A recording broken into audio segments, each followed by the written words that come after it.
To replace the band on your Garmin Instinct, look at the side of your watch, near the logs, and you'll see a small cavity with a pin inside.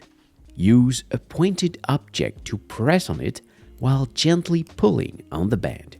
It should come off pretty easily.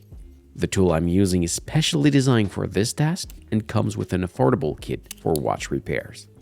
You probably have something on hand that can do the job, but if you're interested in my kit, I've left a link in the description. Once the band is removed, you'll notice that the pin is inserted into the band.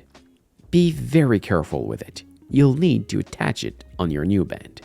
As you can see, each end of the pin has a spring. If you're retaching an original band, insert the pin into it and put it back in place.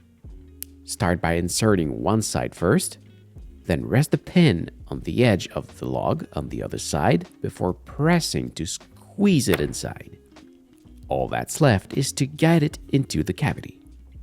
And there you go. But before we finish, I also noticed that this pin can be used to attach all kinds of watch bands.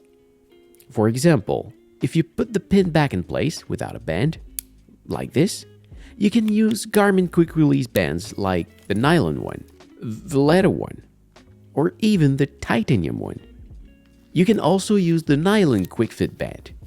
I've included the detail in the description so you can order the right size for your watch. I hope this was helpful.